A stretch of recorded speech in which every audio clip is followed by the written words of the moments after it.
Good evening.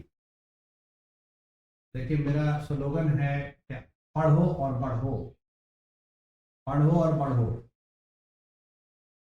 जब तक हम पढ़ेंगे नहीं, जब तक हम बढ़ेंगे नहीं।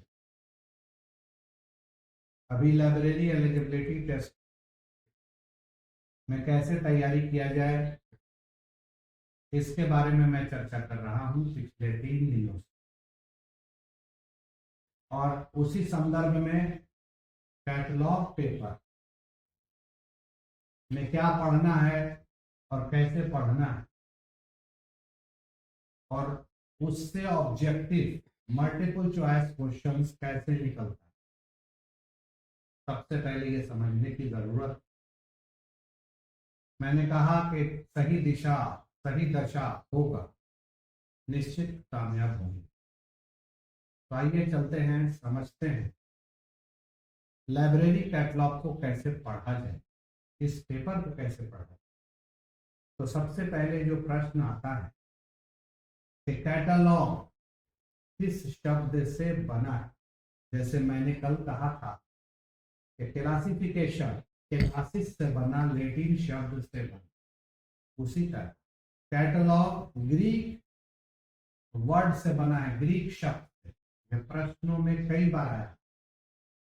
और कैटा प्लस लोगस से बना, तो ये भी एक प्रश्न है। लाइब्रेरी कैटलॉग है क्या? A list of book in particular library, किसी खास लाइब्रेरी की यह सूची है। यह किसने कहा? तो जब आप पढ़ेंगे तो आपको पता चलेगा कि सी.ए. कटर ने कहा। जैसे ही आप सी.ए. कटर को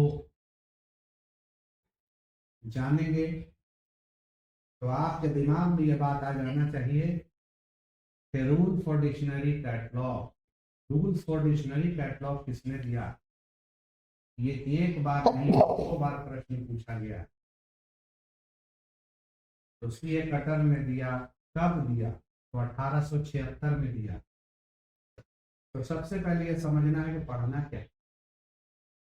लाइब्रेरी कैटलॉग के बारे में पढ़ना है। लाइब्रेरी कैटलॉग कहते किसको हैं, इसके ऑब्जेक्टिव्स क्या हैं,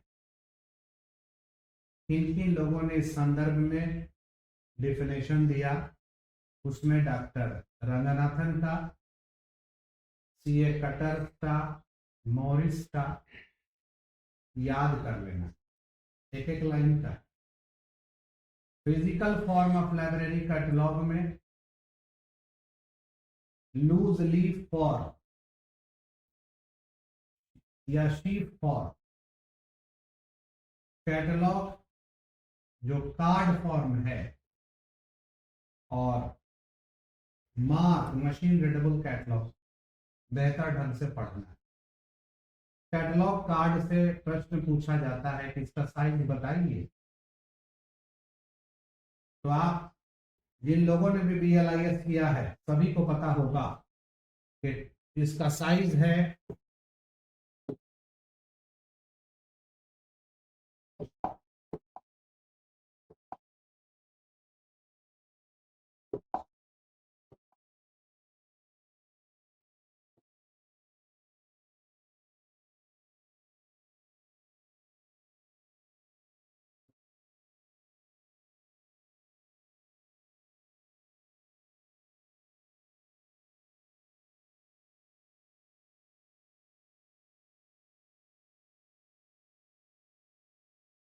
'कि किसका साइज कैटलॉग कार्ड का, यह हर एक आदमी को दिमाग में रखना पड़ेगा। कैटलॉग कार्ड की शुरुआत कहां से हुई, तो इसे भी याद रखना। आता है प्रश्न, फ्रांस से हुआ था। एक एक चीजों को अच्छे ढंग से पढ़ना। मार्क मशीन रीडेबल कैटलॉग, ये सब मैं फिजिकल फॉर्म से बता रहा हूं। मार्क की उत्पत्ति कब हुई, मार्क का जो पायलट प्रोजेक्ट था उसका क्या नाम है, ये सामान्य किताबों में पढ़ेंगे तो मिलेगा भी नहीं। मार्क का जो पायलट प्रोजेक्ट का नाम था, शुरुआत मार्क का 1966 में हुआ था, 1966 में, जब आप पढ़ेंगे।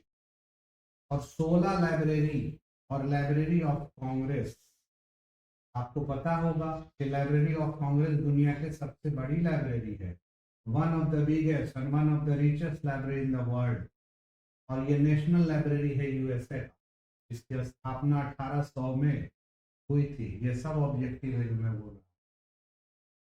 लाइब्रेरी ऑफ कांग्रेस 16 लाइब्रेरी और स्थानीय पब्लिशर्स ने मिलकर एक प्रोजेक्ट तैयार किया, और उस प्रोजेक्ट का जो रिपोर्ट था, उस रिपोर्ट का नाम है king report. King report pilot project, mark के पायलट प्रोजेक्ट का रिपोर्ट का क्या नाम है, ये क्वेश्चन है। तो किंग रिपोर्ट, ये सब याद रखना। मार्क कब आया, मार्क का फुल फॉर्म क्या है, मार्क 1 कब, मार्क 2 कब, यूनिमार्क कब, यूनिवर्सल मशीन रीडेबल कैटलॉग, और मार्क 21 कब। मार्क 21 ये एक ऐसा नाम है जिसने लाइब्रेरी साइंस के दुनिया में क्रांति ला दिया, लाइब्रेरी ऑटोमेशन के क्षेत्र में। मार्क 21 मतलब आपको याद रखना होगा 1999 में बना, लेकिन जब आप पढ़ेंगे तो पता चलेगा क्यों बना, बनाने की जरूरत क्यों पड़ी। और मार्क का जो टैग है उसमें से लगभग 15 टैग, ऐसे तो हजारों टैग है, लेकिन कम से कम 15 इंपॉर्टेंट टैग आपको याद करना होगा। हर साल हर एग्जाम में, जितना भी एग्जाम में, सारे एग्जाम में 2 क्वेश्चन रहता ही। यही अनुभव है, इसी का नाम है एक्सपीरियंस, क्या पढ़ना और क्या छोड़ना। तो ये क्या क्या, उसमें से क्या क्या हम पढ़ें और क्या छोड़ें, ये लाइव क्लास में आपको हम सब बता देंगे। अभी तो क्या पढ़ना है ये बता रहे हैं। तो फिजिकल फॉर्म में ये सारी चीज पढ़ना है। फिजिकल फॉर्म 2 तरह का, कन्वेंशनल और नॉन कन्वेंशनल। कन्वेंशनल में register form, printed book form है, लूज लीफ फॉर्म और शीट फॉर्म है, और एक कार्ड फॉर्म। और इसमें मैक्रोफिल्म, मैक्रोफिश, ओपैक और मशीन रीडेबल कैटलॉग। तो ओपैक को, मार्क को और मैक्रोफिल्म, मैक्रोफिश, मैक्रो ओपैक, ये सबको बहुत अच्छे से पढ़ना, इससे ऑब्जेक्टिव आता है। उसके बाद आपको रूल या कोड जो इंटरनेशनल और नेशनल लेवल पे चल रहा है उसे ढंग से पढ़ना पड़ेगा। आपको पढ़ना पड़ेगा कि जेवेट कोड कब आया, ब्रिटिश म्यूजियम कोड कब आया, पेनाजी कोड को दूसरे किस नाम से जानते हैं, सीसीसी कब आया भारत में, और सीसीसी में कुल कितने एडिशन हैं, आपको सभी को याद रखना पड़ेगा। आपको याद रखना पड़ेगा कि सीसीसी का मतलब है क्लासिफाइड कैटलॉग कोड, और आपको याद ये भी रखना होगा कि डॉक्टर रंगनाथन ने इसको 1934 में लाया। इसका सेकंड एडिशन 1945 में आया था, फिर 1951 में थर्ड आया, और जब आप किताब पढ़ेंगे तो कहीं कहीं 1955 भी दिया हुआ है, लेकिन वैसे 1958 में एडिशन है, फोर्थ एडिशन, और फिफ्थ एडिशन 1964 में। फिर इसमें कितने सेक्शंस हैं, कितने, इसके अंदर कितने रूल हैं, ये सारी चीज आपको डिटेल से पढ़ना होगा। क्वेश्चन आता है, आपका क्वेश्चन छूटेगा नहीं। ISBD इंटरनेशनल स्टैंडर्ड बिब्लियोग्राफिकल डिस्क्रिप्शन तैयार करने की जिम्मेवारी किसको मिली? ISBD का फुल फॉर्म क्या है, जो मैंने अभी आपको बताया, इंटरनेशनल स्टैंडर्ड बिब्लियोग्राफिकल डिस्क्रिप्शन। आईएसबीडी की शुरुआत कब हुई, आईएसबीडी जी कब आया, आईएसबीडी एम कब आया, आईएसबीडी एस कब आया, आईएसबीडी ई आर कब आया। आईएसबीडी के बारे में पूरा डिटेल क्वेश्चन आना ही है। एएससीआर, एसीआर2 आर कब आया, उसके बाद आरडीए कब आया, आरडीए का फुल फॉर्म क्या है, एएससीआर2 के एडिटर का क्या नाम, सारी चीज को पढ़ना है। अगर आपने प्रैक्टिकल किया होगा, खास करके नालंदा ओपन यूनिवर्सिटी या इग्नू, तो नालंदा ओपन यूनिवर्सिटी के कैटलॉग का जो बुक है उसको तो मैंने ही लिखा है, उसमें देखिएगा कॉर्पोरेट ऑथर में जाए एसीआर2 जिसके एडिटर का नाम Michael government of PW Winkler है, ये आपको याद रखना। इसके ऑथर कॉर्पोरेट ऑथर है, किन किन के सहयोग से बना है ये भी आपको याद रखना। सीसीएफ कॉमन कम्युनिकेशन फॉर्मेट किसके सहयोग से बना, जब आप पढ़ेंगे तो पता चलेगा यूनेस्को के सहयोग से। आप जब पढ़ेंगे तो पता चलेगा कि 1984 में पहला एडिशन आया, और जब आप पढ़ेंगे तब आपको पता ये चलेगा कि 1988 में दूसरा एडिशन। इसीलिए तो मैंने कहा पढ़ोगे तब बढ़ोगे। जो पढ़ता है वो अपने आप से लड़ता है। अब आप कहोगे कैसे लड़ता, आज ठंड का मौसम है, पढ़ने का मन नहीं करेगा, लेकिन आपको अगर लक्ष्य आपने तय कर लिया है कि मुझे लाइब्रेरी एलिजिबिलिटी टेस्ट करना है, मुझे लाइब्रेरियन बनना है, और फिर इसके बाद मैं यूनिवर्सिटी की तरफ मूव करूंगा। लेट तो एक बहाना है, मुझे तो नेट करना है, तो निश्चित रूप से अगर लक्ष्य तय होगा तो आपको इस ठंड में भी सवेरे में उठ के पढ़ना आसान होगा, रात में जाग के भी पढ़ना आसान होगा, मेहनत करना आसान हो जाए। इसी दिशा में मेहनत करना। उसके बाद आपको पढ़ना होगा कि डबलिन कोर क्या है, डबलिन कोर में कुल कितने एलिमेंट्स हैं। आपको ये भी पढ़ना होगा कि यूनियन कैटलॉग क्या है डिटेल, और आपको ये भी पता होना चाहिए कि यूनियन कैटलॉग की शुरुआत सबसे पहले लाइब्रेरी ऑफ कांग्रेस ने 1901 में किया। तो जब आपको ये पता होगा तो आपको ये भी पता रखना ही पड़ेगा, एग्जाम में आता है कि इंड कैट जो है वो भी यूनियन कैट है। और आपको लेटेस्ट जानकारी दे रहा हूं जिसमें मैं भी उसमें शामिल था कि बिहार में भी इंड कैट की तरह बिहार कैट भी बन रहा है। अगर बिहार कैट लिखा हुआ रहेगा, इंड कैट लिखा हुआ रहेगा, तो समझ लीजिए ये भारत का है, यूनियन कैटलॉग है। और इंड कैट अगर रहा तो इसको इनफिलिमिनेट ने बनाया है, और बिहार कैट अगर रहा तो ये भारत में जो बिहार के जो शिक्षा जो विभाग है उसके द्वारा तैयार कराया जा रहा है। 15 विश्वविद्यालय मिलकर के तैयार। और अगर इसमें से कुछ भी ना रहा और क्वेश्चन रहा वर्ल्ड कैट, तो WorldCat is also a union catalog. इसको किसने बनाया, तो आपको पता होगा कि ओसीएलसी ने। तो जब आप ओसीएलसी पढ़ोगे तो इसका फुल फॉर्म भी आपको जानना पड़ेगा। ऑडियो कॉलेज लाइब्रेरी नेटवर्क इसका था नाम, और इसका नाम बदला ऑनलाइन कंप्यूटर लाइब्रेरी सेंटर।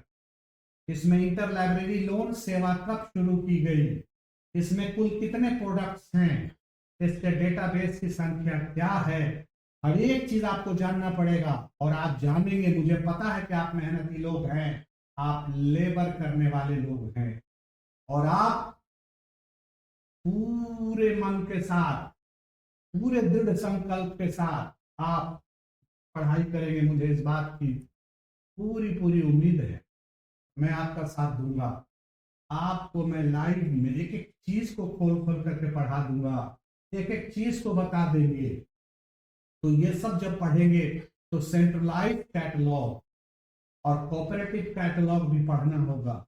और जब सेंट्रलाइज्ड और कोऑपरेटिव कैटलॉग आप पढ़ेंगे तो आपको उसमें पेरीनेटल कैटलॉग की भी जानकारी होगी, और जब इसकी जानकारी होगी तो कैटलॉगिंग इन सोर्स की भी जानकारी होगी, और जब इन दोनों की जानकारी होगी तो आपको ये भी पता चलेगा कि इसको रंगनाथन ने बनाया।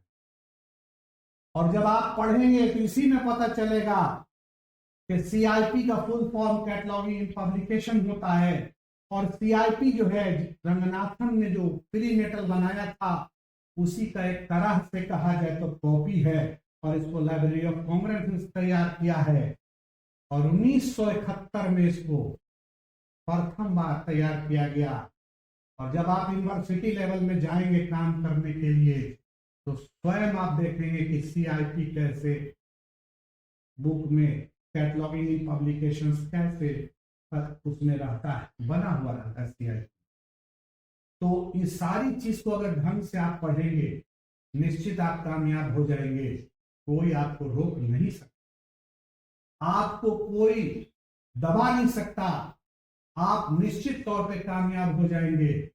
ये मैं कह रहा हूं, ये मेरा अनुभव कह रहा है, लेकिन आपको सही दिशा में मेहनत करना और एक एक चीज को बारीकी से पढ़ पढ़ करके, इसीलिए मैंने एक साइड से यानी एक जगह पे करके अपनी पुस्तक में state library science Aftab Ahmed, आप अमेज़न पे भी देख सकते हैं, आपको मिल जाएगा, 400 रुपए की बुक है। कुछ लोगों को ये आपत्ति भी हुई कि सर अपने किताब का प्रचार कर रहे हैं, प्रचार नहीं कर रहे हैं, बता रहे हैं, आप देख लीजिए, पसंद नहीं आएगा मत लीजिए। कि एक जगह पर सब कुछ किया हुआ है, अगर रंगनाथन है तो रंगनाथन का सारा चीज एक जगह पर किया हुआ, पूरे सिस्टमेटिक है, 4 पार्ट एक ही बुक में है, उसके लिए अलग अलग बुक लेने की जरूरत नहीं है। इसलिए मैं बोल रहा हूं कैनन ऑफ कैटलॉग भी आपको पढ़ना पड़ेगा कैटलॉग पेपर में, और आपको जानना पड़ेगा कि कैनन को कैटलॉग जो है डॉक्टर रंगनाथन ने दिया, और पहला 6 जो कैनन है, फर्स्ट 6 कैनन, ये थ्योरी ऑफ लाइब्रेरी कैटलॉग जो रंगनाथन की लिखी हुई पुस्तक थी, 1938 में इसकी चर्चा की गई, 1938 में। और हेडिंग एंड कैनन्स नाम का जो बुक उनके ही द्वारा यानी रंगनाथन के द्वारा जो तैयार किया गया, उसको उसमें जो है 7th और 8th कैनन का प्रकाशन किया गया, और सलान टू डॉक्यूमेंटेशन जो 1969 में सबसे अंतिम कैनन रिकॉल वैल्यू की चर्चा की गई, जो 1969 में आया। तो इस तरह से सारी चीज को आप पढ़ लेंगे। WCB सीयर्स द्वारा तैयार किया गया, यह दक्षता परीक्षा में भी आया था, केवीएस में भी आ चुका है, DSSB में भी आ चुका है, इसरो में भी आ चुका है, पूरा संभावना है कि इससे लेट में भी आएगा। Sears list of subject heading Minnie Sears ने तैयार किया था 1923 में स्मॉल लाइब्रेरी के लिए और मध्यम आकार के पुस्तकालय के लिए, और HW विल्सन के द्वारा इसका प्रकाशन हुआ। आपको यह भी जानना होगा कि इसका लेटेस्ट एडिशन 26 में अप्रैल 26 में आ रहा है, ये जो अप्रैल आने वाला 26 है। तो जब आप पढ़ेंगे तभी तो जानेंगे। Library of Congress subject heading, उससे भी प्रश्न आता है, और चेन इंडेक्स जो डॉक्टर रंगनाथन के द्वारा दिया गया है, इसमें 4 लिंक होता है, sound link, unsound link, missing link और फॉल्स लिंक। फॉल्स लिंक से क्वेश्चन आता है, तो घबराइए मत, परेशान मत होइए कि आपको हम इतना सारा पढ़ने के लिए ठूस दे रहे हैं, आपको इतना सारा पढ़ने के लिए कह रहे हैं, आपको आसानी के साथ ये सारी चीज लाइव में आपको फ्री में कंसेप्ट के साथ बताएंगे। मैंने क्या कहा कि 2-4 रोज का इंतजार है, थोड़ा इंतजार है, इंतजार का थोड़ा मजा लीजिए, और इंतजार खत्म होगा बहुत जल्दी, और फिर आपके सामने हर एक चीज जितना मैंने बोला इसको एक्सप्लेन करेंगे, कंसेप्ट के साथ करेंगे। क्यों कंसेप्ट के साथ करेंगे? क्यों सिर्फ ऑब्जेक्टिव का प्रैक्टिस नहीं करेंगे? आप देखिए, आपके सामने गूगल अंकल हैं, आप केवीएस का सिलेबस निकाल कर देखिए, केंद्रीय विद्यालय संगठन का, नवोदय विद्यालय संगठन का। आप देखिए कि प्राइमरी लेवल पर प्राथमिक रूप से, या कहा जाए कि पीटी, या कहिए सेमीफाइनल, जो नाम देना दे दीजिए, TR1 जो देना है दे दीजिए ना, जनरल पेपर पूछा गया। और अब केवीएस का और नवोदय विद्यालय में जो बच्चे इसमें कंपीट करेंगे, जो छात्र एवं छात्रा इसमें निकलेंगे, उनको 10 क्वेश्चन लिखना पड़ेगा, डिस्क्रिप्टिव में लिखना पड़ेगा, और 4-4 नंबर का होगा, यानी 40 नंबर का आपको लिखना पड़ेगा। तो जब आपको कहा जाएगा कि what do you understand phonic schedule, phonic schedule से आप क्या समझते हैं, आप ऐसे कपार पकड़ के बैठ जाइए, क्या फोनिक शेड्यूल का तो नाम ही नहीं सुने, माथा आपका चकरा जाएगा। एक्सप्लेन इम्प्रिंट, इम्प्रिंट को एक्सप्लेन कीजिए। What difference between imprint and coalition, यहां से चक्री घूमने लगेगा, लेकिन कंसेप्ट होगा तो सबका ऑब्जेक्टिव भी होगा और सब्जेक्टिव भी धड़ा लिखिएगा। इसलिए मजबूरी है आपका पढ़ना, जो आगे बढ़ना चाहते हैं, जो पढ़ना चाहते हैं। 10 क्वेश्चन सब्जेक्टिव लिखना पड़ेगा, डिस्क्रिप्टिव लिखना पड़ेगा 4-4 नंबर का, यानी 40 नंबर का, और 60 नंबर का मल्टीपल चॉइस क्वेश्चन होगा। केवीएस और एनवीएस बहुत जल्दी, डीएसएसबी में भी वही होगा। और इस बार तो आप ऑब्जेक्टिव के साथ पार हो जाइएगा, लाइब्रेरी एलिजिबिलिटी टेस्ट और आप यूपीएससी से। लेकिन बहुत जल्दी देखिएगा कि बिहार सरकार में भी अगर कोई वैकेंसी आएगा कॉलेज का, यूनिवर्सिटी का, तो चूंकि भीड़ है, भीड़ को छांटने के लिए डिस्क्रिप्टिव करना ही होगा। और उसके बाद जो बच्चे निकलेंगे केवीएस में, एनवीएस में, उनका इंटरव्यू भी होगा। तो जो नहीं पढ़ेंगे वो इंटरव्यू दे देंगे, संभव है। और उसमें प्रैक्टिकल का भी पूछेगा, प्रैक्टिकल का भी, तो प्रैक्टिकल को जानना भी जरूरी है। मेरी बात आपको अगर कड़वा अगर लग रहा होगा तो देख लीजिए ना सिलेबस, देख लीजिए ना गूगल पे, पता कर लीजिए। इसलिए घबराइए मत, सब पढ़ा देंगे, प्रैक्टिकल, डिस्क्रिप्टिव, कंसेप्ट सब, और बहुत आसान लैंग्वेज में, बहुत इजी लैंग्वेज में, और आपके सामने लाइव आकर के फ्री में। तो आप थोड़ा इंतजार कीजिए, और जो हम आपको अभी डायरेक्शन दे रहे हैं, चाहे मैनेजमेंट पेपर हो, चाहे फाउंडेशन पेपर हो, चाहे क्लासिफिकेशन, चाहे कैटलॉगिंग, चैप्टर वाइज, उसको पढ़ना शुरू कर लीजिए, घबराइए मत। मुझे उम्मीद है कि आप पढ़ेंगे और आगे बढ़ेंगे। आप स्वस्थ रहें, आप मस्त रहें, और आप पढ़ने में व्यस्त रहें। पढ़ने में इतना आप बिजी रहिए कि आपकी पढ़ाई इजी हो जाए। अगर आप रहोगे पढ़ने में बिजी तो आपकी पढ़ाई होगी इजी।